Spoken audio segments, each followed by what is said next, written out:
Alright, welcome to another Hickory Hacker course vlog.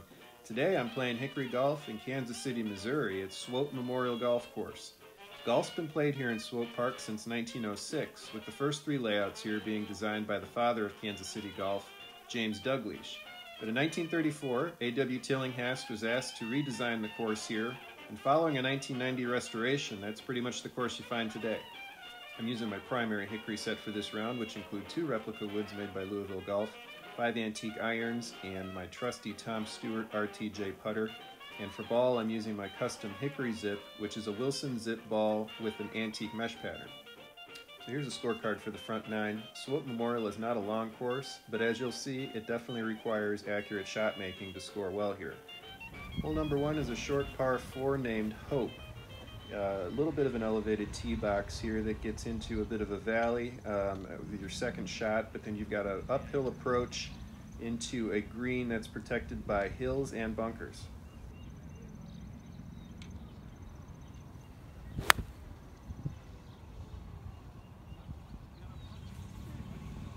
There's worse spots to be on this hole. That's okay. So my host and playing partner for this round is Chris Harriman, who reached out to me through the YouTube channel. He starts things off with a real nice tee shot here. Kids watching at home should follow his lead on tee shots in this round. I was all over the place, but Chris was pretty consistent with his Brassie. So here I'm on the left side, and I'm going to try to hook this around the bend. Pretty much the right idea, I just didn't start it out right enough, and gave me a pretty tricky shot here, but gives you a good idea how this green is protected. You've got that bunker in front of me, and then just hills pretty much all the way around up until the other side, where I'll show you the other protection for this green. Not a bad little chip there, but put too much on it and ended up in the other bunker. Fortunately, there's not much of a lip on this one, so I figured I'd be able to use my mashie just to kind of pick it clean off the sand and try to roll it up onto the green. Just got it into the rough too much and too many inconsistent hops there to get the run out I was hoping for. An interesting thing here is that the grass on the practice green is different than the grass that's on the greens on the course. So you really don't know what they're going to be doing until you get out here, and it took us a few holes to get used to the speed. But we were pretty happy with the condition this early in the season.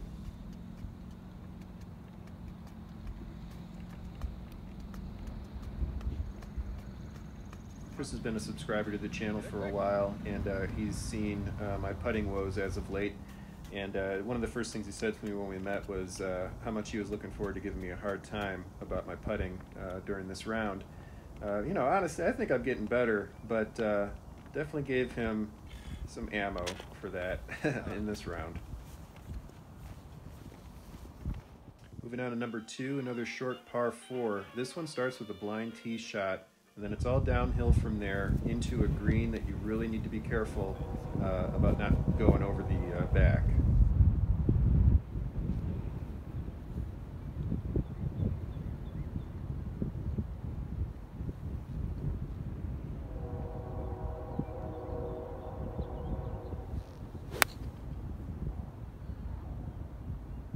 You're going to be in a fine spot there. Holding the ball a lot today. I'd rather do that than slice it. So that leaves me with a short pitch shot into what you can see is a very treacherous green here on the left and off the back. I was trying to hit a low runner with my mashie, but ended up getting under it pretty well, and fortunately popped it into the middle of the green, and it didn't roll out that far, just toward the back. Yeah, it was a little more air than I wanted to do. A little bit more air. Chris's third shot here, he's using his niblick, and he was pretty handy with this club. Again, same deal. Landed in a good spot, but we're still getting used to the rollout on the green. That was a real nice chip. Great shot. Yeah, Chris uses his niblick kind of like a modern wedge in those same situations, but it works well for him. He asked me how I use my niblick, and you know, I very rarely use it, just mostly for chip shots. Probably should have used it on that shot there. Chip shots where I want to roll it out a little bit more. But I don't use the niblick like a wedge. and short putting woes continue.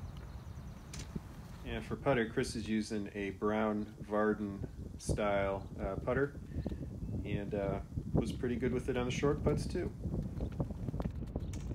So that brings us to the very short par 4 number 3 hole, aptly named Ambush.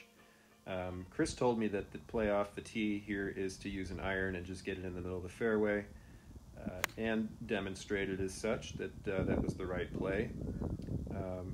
But I didn't take his advice and decided to use my Brassie once again, despite the fact that I haven't hit a fairway yet. Not sure why I thought this was going to be a hole where I did it, but Chris is just basically waiting to say I told you so.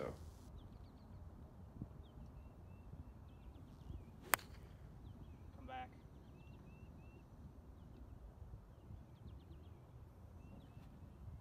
Yeah, have fun. That's exactly the spot. I'm behind the bunker. So let's face it, the video wouldn't be nearly as interesting if I had played it safe and was in the middle of the fairway, as opposed to this shot, where I have to chip over the bunker and try to keep my ball on the green and not going over the back. You know, this is more fun, right? So here I am in the bunker behind the green. This is the bunker off of number 1. And this is where I learned why the hole's called Ambush. Seriously though, Chris did have the right play. You know, I should have hit an iron off the tee. I would have avoided all of this trouble by doing that. And that was the design of the hole originally, was to tempt you to do this. Now, not even a Jedi mind trick could keep this ball from trickling back in. Using my mashie here instead of anything else, and that wasn't too bad. Whoa! So let's take a closer look at the MacGregor flanged mashie. This is my favorite club in the bag and the one I use the most. This particular club was made for George Blagg, who was a professional in Petersburg, Virginia in the mid-20s. It's a heavy club, 36 degrees of loft, and you can just use it for so many different shots. I use it for probably more shots than you should use it for, just because I find myself in so many precarious situations. Actually, I marked the ball with the pin. Got some red on it. Cool. All right. Number 4 is Hillside. Starts an elevated tee and dog legs right all the way downhill to an elevated green. Chris shows me the way here with another beautiful tee shot. It's great. Group ahead of us had just pulled away, which was good because he hit that Great right shot. where they I were didn't think sitting. I'd be able to reach him. Oh, nice little draw on it. Why are you going straight? So while Chris is talking to his clubs, I'm obviously scheming how to miss this giant fairway right in front of me.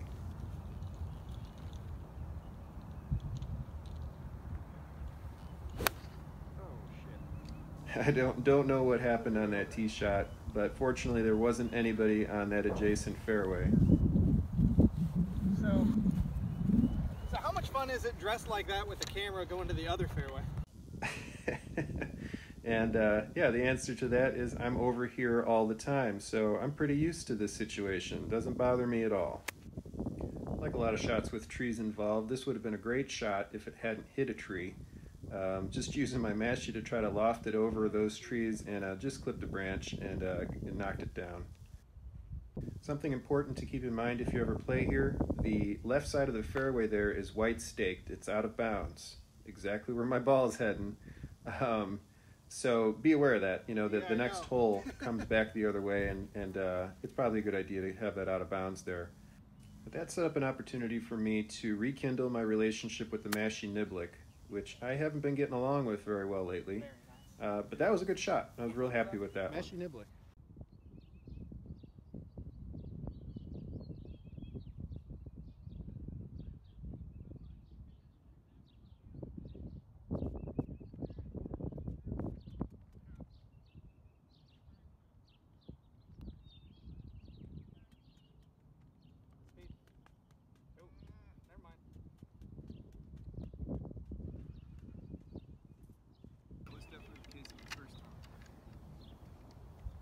I was in a cart that time, though.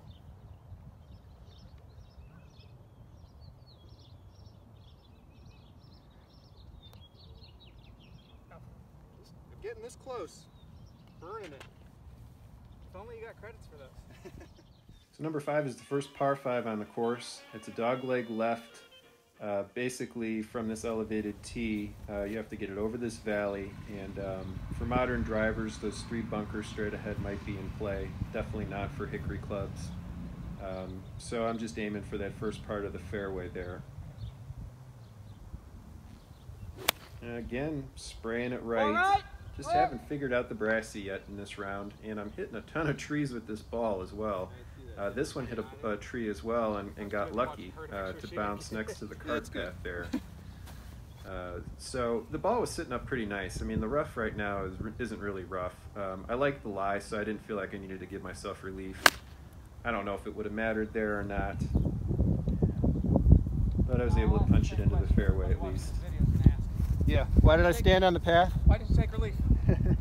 Yeah, I mean, you know, the lie was fine, so I didn't feel like I needed to move it. Here I've got a window straight ahead of me, and just used the mashie to punch that through. Chris thought that was a pretty lucky shot. So I used to use the mashie niblick a lot for this particular pitch, but I've been using the mashie more often, and liking the results, even though this one went a little bit further than I wanted it to.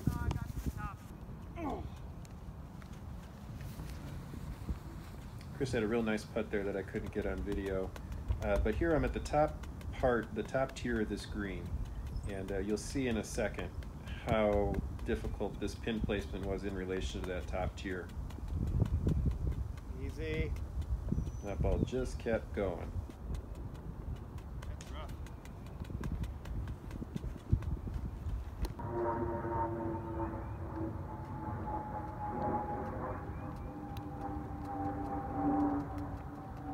There we go. Getting closer. Bet Chris is thinking twice about trash talking my putting now. Is that on tape? All right, so now here's the first par 3 on the course, 148 yards, and you would really want to avoid that right side of the green there. Not only do you have a bunker, but that's a treacherous hill to try to get back up if you get down into that gully area. Using the mashie here to try to draw this into the green. A little bit of a draw on there, but probably wasn't necessary to set up for that draw. Yeah, that's all right. Even out those 2 shots. I was trying to draw that ball, and I shouldn't have. Yeah, I think I would have been better off just aiming straight for the middle of the green with a straight ball. Anyway, though, that left me with this chip shot using the mashie again. Had the right idea here, but look at that. That was brutal. Dropped the ball right on the collar, on the only place that probably would have happened, and it shot the ball straight across the green. Wow, I have this for par? Yeah. I will take a sand save with Hickory. Nice par for Chris. He had a good sand save there. I'm using the mashie here for this little chip shot. That almost went in. Oh. Speed. Thanks.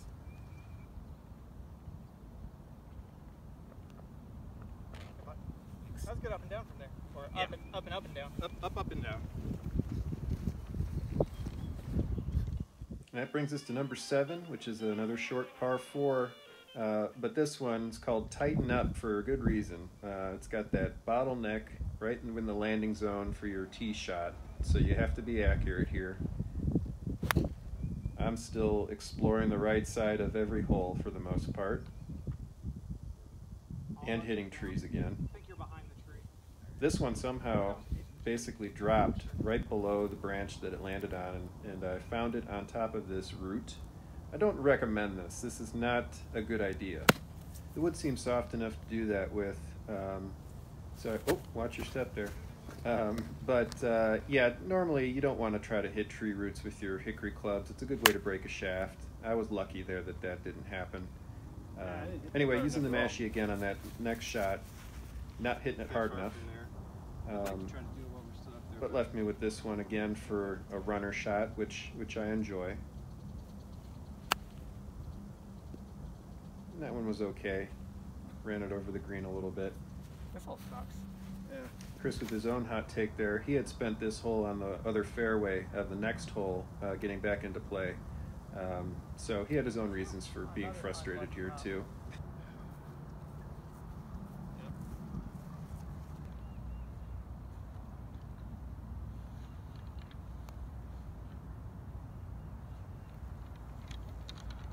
looked like a really good putt from my angle. Thank you. Hey, after all that, you two-putted. Yeah, I'm starting to get some rhythm with the putter now, which is nice. And by rhythm, I mean consistent 2 to 3 putts. Anyway, moving on to number 8, par 3. Longer one, but you have got some distance covered by the elevated tee here. So it plays a little shorter than the 162. This is my first shot of the day with my 30-degree Dysart Spalding jigger. I was real happy with the contact there, just not the direction. Fortunately, didn't get too far left. Yeah, it had the distance. And I had a chance to get back into play here with the mashie niblick, trusting it to get me out of trouble here.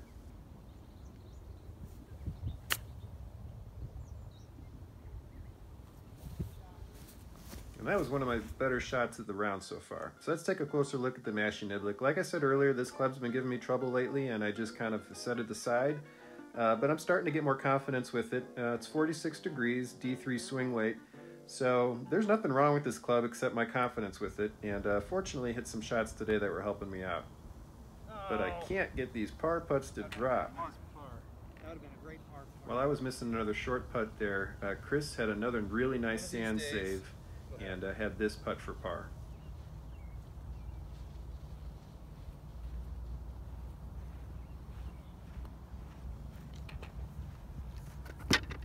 Two sand saves. Yeah, nice I'm up and stoked down about for you. So now we're headed back to the clubhouse by number 9, which is a par 5, 465-yard hole called Browbeat. This one features the classic Tillinghast characteristic called the Great Hazard. On this hole, it's 3 bunkers that are strategically placed to make you decide whether or not you want to try to fly them off the tee or lay up in front of them. I think it's going to be good. If you want to learn more about Tillinghast's Great Hazard, I recommend you read Andy Johnson's article at Friday Golf, which I'll link to in the video description. So, you know, my plan is the same as Chris's here. Just try to get it in front of the Great Hazard. But I bet Tillinghast did not anticipate this as a defense for the hole. Got lucky. Did it come out? Again, Really? just finding trees on the right side all day That's long not how I want to start this so hole. far. So now I'm trying to get myself out of this salad, just popping it back into play. Ball tracer's a little off here. That was more of just a topped ball that bounded back over onto the left side. Gave me a look though, and I'm using the Louisville Golf 21-degree Jack White spoon for the first shot of the round, and I was real happy with that one. So the issue with this Great Hazard is that there's a slope behind it. So for modern golfers, you really have to think twice about whether or not you've got the distance to fly it, because if you do fly the 3 bunkers, you may still end up on that slope for an awkward lie. So fortunately, I was on the other side of that, using my Tom Stewart Auto Hack Barth 2 iron here to advance the ball. And then that left me with this short shot using the mashie niblick again that I'm more confident in. But this one made me think twice afterward. You know, that was a dicey shot there. Wasn't quite sure how far deep that How far went back am I behind going to the be on green, that, though? but I was very happy to see this. So that just left me with a little chip shot. I'm using my putter here actually to bump that out of the rough and get it close. I was real happy with that. So literally and figuratively, a lot of ups and downs here on the front 9 at Swope Memorial. But I'm having a great time so far. Great company, and hope you're enjoying watching us play. Join us on the back 9, and please remember to like and subscribe.